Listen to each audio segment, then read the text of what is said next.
बिस्मिल्लाहिर्रहमानिर्रहीम।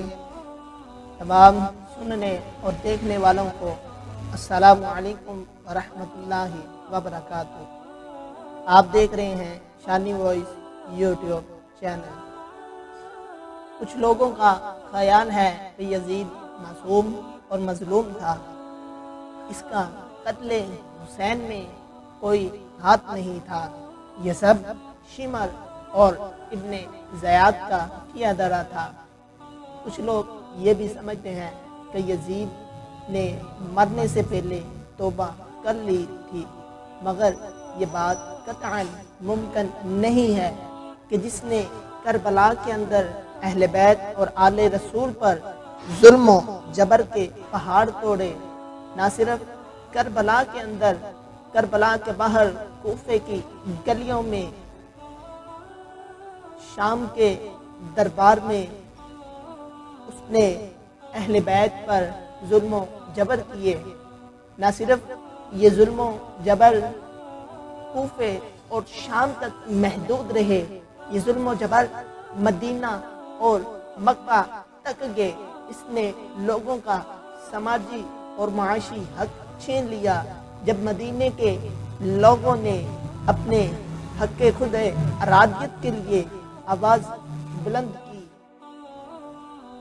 तो यजीद ने मदीना पाक पर अपनी फौजें दौड़ा दी, जिसके दौरान इसने ताबईन और सहाबाई कराम को शहीद किया और मस्जिद नबवी के अंदर इसने अपने घोड़े बांधे।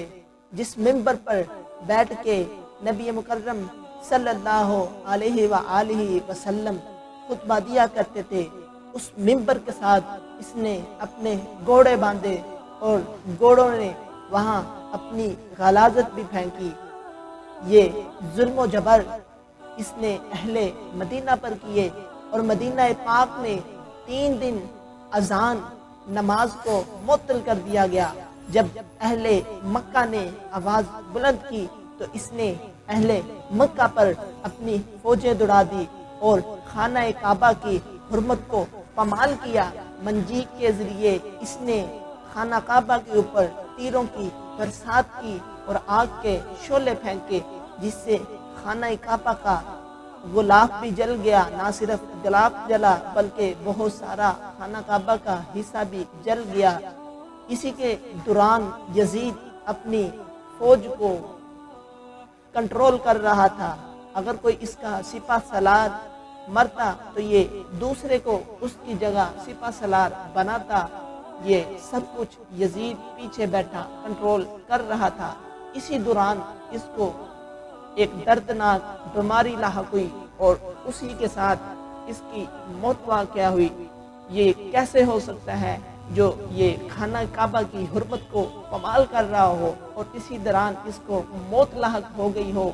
इसके जहन में कैसे गुमान आ सकता है? ये तौबा कर ले तो ये हमारा अकीदा भी है और असल बात भी है कि यजीद को कतअन भी तौबा की तौफीक नसीब नहीं हुई। ना सिर्फ तौबा की तौफीक नसीब हुई बल्कि इसके ज़हनों का मान में तौबा का लफ्ज़ भी नहीं आया होगा।